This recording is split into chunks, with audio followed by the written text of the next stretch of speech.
ಇಳುವರಿಯಾಗಿ ಅವ ನಾನು ಹೋಗಕ್ಕಿಲ್ಲ ಅಂತ ಕೇಳ್ಕೊಂಡ್ರು ನಾನು ಅವಳನ್ನ ಅರ್ಥನೇ ಮಾಡ್ಕೊಳ್ಳಿಲ್ಲ. ಹಂಗಲ್ಲ ಕಣಬಿ, ಸಂಸಾರ ಮುಖ್ಯ, ಗಂಡನ ಮನೆಗೆ ಹೋಗು, ಒಂಟಿ ಬದುಕು ಶಾನ ಕಷ್ಟ ಕಣಬಿ ಅಂತ ಹೇಳಿ ಅವಳನ್ನ ನಾನು ಈ ಸ್ಥಿತಿಗೆ ತಂದ್ಬಿಟ್ಟೆ. ಇಲ್ಲ ಪುಟ್ಟಕ್ಕ, ಮಗಳ ಸಂಸಾರ ಸಂದಕ್ಕಿರ್ಲಿ ಅಂತ ಯಾವ ತಾಯಿಗೆ ತಾನೇ ಆಸೆ ಇರಕ್ಕಿಲ್ಲ ಹೇಳು. ಅದನ್ನ ಸ್ವಾರ್ಥ ಅನ್ನಕ್ಕಾಯ್ತದ?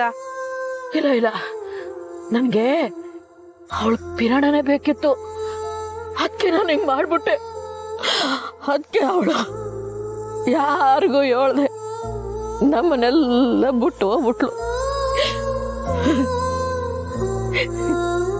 ಅಪ್ಪ ಅವಂದ್ರ ಅಂಗೈನ ಕರಳೋ ಮಕ್ಕಳು ಅವ್ರ ಕಣ್ಣು ಮುಂದೆನೆ ಕಮ್ರೋಗೋ ಸಂಕಟ ಯಾರಿಗೂ ಬೇಡ. ಅಮರೇ, ನೀವೇ ಹೇಳಿ, ನಾನು ಅವಳ ಮಾತು ಕೇಳಲಿಲ್ಲ ಅಂತ ನನಗಿಂತ ಶಿಕ್ಷೆ ಕೊಡದೆ, ನನ್ನ ಹಿಂಗೆ ಒಂಟಿ ಮಾಡಿ ಹೋಗ್ಬಿಡದೆ, ನನ್ನ ತೆಪ್ಪನ ನಾನು ಸರಿ ಮಾಡಿ ಕೇಳಕ್ ಆಗದೆ ಇರೋಂತ ಅಪರಾಧ ಮಾಡ್ಬಿಟ್ಟೆ ಅಲ್ವೇ? ಇಲ್ಲ ಪುಟ್ಟಕ್ಕ, ಸಮಾಧಾನ ಮಾಡ್ಕ. ಹಂಗ್ ಮಾಡಿದ್ರೆ ಮನಸ್ಸೆ ಯಾವತ್ತಿದ್ರು ಒಂಟಿನೇ ಅಲ್ವೇ? ಅದ್ಯೋಟೆ ಗುಂಪ್ನಾಗ ಬದುಕಿದ್ರು ನಮ್ಮೊಳಗ್ ನಾವೊಂದ್ ದ್ವೀಪ ಅಲ್ವೇ? ನನ್ ಮಾತ್ ಕೇಳ್ ಪುಟ್ಟಕ್ಕ, ಇದ್ಯಾವ್ದಕ್ಕೂ ನೀನ್ ಹೊಣೆ ಅಲ್ಲ. ಇಲ್ಲ, ನೀವ್ ಅವನೇ ಹೇಳಿ, ನನ್ನ ಕೂಸು ಹಿಂಗಾಗಕ್ ನಾನೇ ಕಾರಣ. ಚಾಮುಂಡವ್ವ,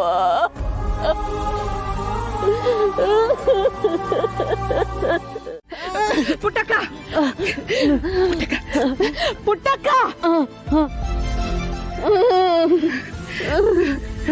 ಸಾಕು ಪುಟ್ಟಕ್ಕ, ಅದ್ಯೋಟು ಅಂತ ಸಂಕಟ ಪಡ್ತೀಯ ಪುಟ್ಟಕ್ಕ.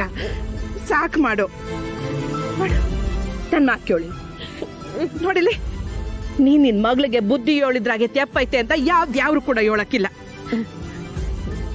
ಅವಳು ಬಾಳ್ ಚಂದಕ್ಕಿರ್ಲಿ ಅಂತಲೇ ಅಲ್ವೇ ನೀನ್ ಅವಳ್ಗ ಆಟೆಲ್ಲ ಹೇಳಿದ್ದು? ಇಲ್ಲಿ ನೋಡಿಲಿ, ಒಂದ್ ವೇಳೆ ನೀನ್ ನಂಗೆ ಬದುಕು ಕಟ್ಕೋಬೇಕು ಅಂತ ನಾನು ವರ್ಗವಾಗ ನಿರ್ಧಾರ ಮಾಡಿದ್ರೆ ಬೇಡ, ನೀನ್ ಯೋನು ಹೇಳದ್ ಬೇಡ, ನಾನು ಹಿಂಗೆ ಹೇಳೋದು ಇಟ್ಟೆ. ಎಲ್ಲ ಕಾರಣ ನೀನಲ್ಲ ಪುಟ್ಟಕ್ಕ. ಹಂಗ ಯಾರ ನಿನ್ನ ಜರದ್ರು ಅವ್ರ ನರ್ಕಕ್ಕೆ ಹೋಯ್ತಾರ ಆಟೆಯ ಮಾಡಿಲಿ. ನಿನ್ಗೇನೋ 3 ಜನ ಮಕ್ಕಳು ಅಲ್ವೇ? ಆದ್ರೆ ಆ ಮಕ್ಕಳಿಗೆ ಇನ್ನೊಬ್ಳೆ ತಾಯಿ ಅಲ್ವೇ? ನೀನೇ ಹಿಂಗ್ ಧೈರ್ಯ ಕಳ್ಕೊಂಡ್ ಕುಂತ್ಕೊಂಡ್ರೆ ಅವ್ರಿಗೆ ದಿಕ್ಕಿ ಯಾರು? ಅವ್ರಿಗೆ ಸಮಾಧಾನ ಮಾಡೋರು ಯಾರು? ಹೋಗ್ಬಿಟ್ಟಕ್ಕ, ಮೊದ್ಲು ಮನೆಗೆ ಹೋಗಿ ಸ್ನೇಹ ಅಂತವ ಮಾತಾಡು. ನನ್ಗೂ ಸ್ನೇಹಂಗೂ 1000 ಇರ್ಬಾರ್ದು. ಆದ್ರೆ ಅವಳಿಗೆ ನಿನ್ಯಾಕಾಯ್ತಲ್ಲ ಪ್ರೀತಿ, ಅದ್ ನನ್ ಮಾಡಿ ನನ್ ಕರಳೆ ಕರ್ಗೋಯ್ತು. ನಿಂಗೋಸ್ಕರ ಯೋನ್ ಬೇಕಾನ ಮಾಡ್ತೀನಿ ಅಂತ ಹೇಳ್ತಾವಳೆ.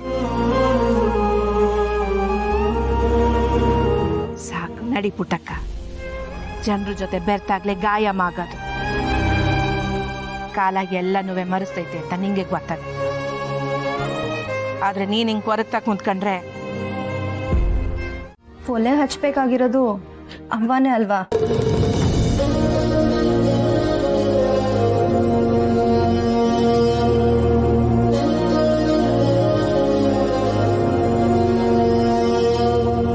ಈಗಿರೋ ಪರಿಸ್ಥಿತಿಲಿ ಅವ್ವ ಮೆಸ್ ನಡ್ಸಕ್ ಒಪ್ಕೋತಾಳ? ಅವಳು ಈಗಲೇ ಒಪ್ಕೋತಾಳೋ ಇಲ್ವೋ ಅನ್ನೋದು ನಂಗೆ ಗೊತ್ತಿಲ್ಲ ಸುಮಾ. ಆದ್ರೆ ಈ ಮೆಸ್ಸು ಅವ್ವಂಗೆ ಪ್ರಾಣ. ಅವಳಿಗೆ ಇದ್ಬಿಟ್ರೆ ಬೇರೆ ದಾರಿನೇ ಇಲ್ಲ. ಅವಳು ಖಂಡಿತವಾಗ್ಲೂ ಬಂದೇ ಬರ್ತಾಳೆ ಅನ್ನೋ ನಂಬಿಕೆ ನನಗಿದೆ.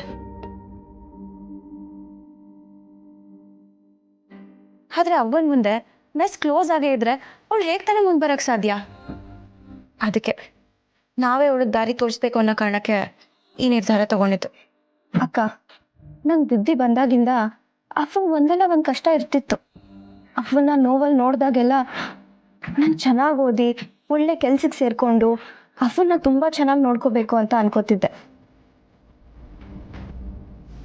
ಆದರೆ ನನಗೀಗ ಅರ್ಥ ಆಗಿದೆ ಅವ್ವನ ಖುಷಿ ಇರೋದು ಈ ಮೆಸ್ಸಲ್ಲಿ ಕೆಲಸ ಮಾಡೋದ್ರಿಂದ ಅಂತ.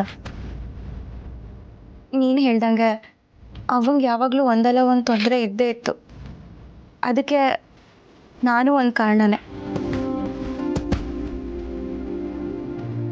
ನಾನು ಇಷ್ಟು ದಿವಸ ಅವನ ವಿರೋಧ ಯಾಕೆ ಹೋಗ್ತಿದೆ ಅಂದರೆ ಅವಳು ಒಳ್ಳೆತನನೇ ಅವಳಿಗೆ ಮುಳ್ಳು ಆಗಬಾರ್ದು ಅಂತ. ಆದರೆ ಇನ್ಮೇಲಿಂದ ನಾನು ಯಾವುದೇ ಕಾರಣಕ್ಕೂ ಅವನ ವಿರುದ್ಧವಾಗಿ ಏನೂ ಮಾಡಲ್ಲ. ಅವಳು ಹೇಳ್ದಂಗೆ ಕೇಳ್ಕೊಂಡಿರ್ತೀನಿ. ಅಕ್ಕ, ಅಮ್ಮಂಗೆ ಈಗಲೂ ನಿಮ್ಮ ಮೇಲೆ ಏನು ಕೋಪ ಇಲ್ಲ. ಪರಿಸ್ಥಿತಿ ತಕ್ಕಂಗೆ ನಿಮ್ಮ ಮೇಲೆ ಕೂಗಾಡಿದಾಳೆ ಅಷ್ಟೇ. ನೀವೇನು ಬೇಜಾರು ಮಾಡ್ಕೋಬೇಡ ಅಕ್ಕ.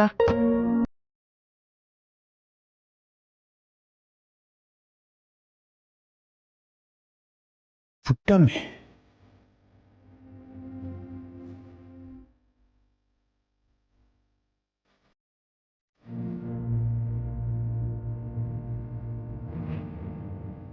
ಪುಟ್ಟಮ್ಮೆ, ಯಾಕೆ ಇಲ್ಲೇ ನಿಂತ್ಕೊಂಬಿಟ್ಟೆ?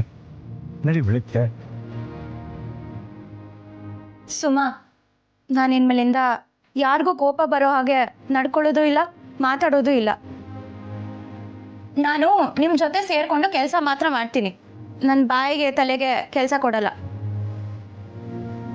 ಮತ್ತು ಸುಮಾ, ಮೆಸ್ಸಿಗೆ ಬೇಕಾಗಿರೋ ರೇಷನ್ ಎಲ್ಲ ಅವನ್ನ ಕೇಳಿ ಲಿಸ್ಟ್ ಮಾಡು. ನಾನು ಮಾರ್ಕೆಟ್ಗೆ ಹೋಗಿ ತೊಗೊಂಡು ಬರ್ತೀನಿ.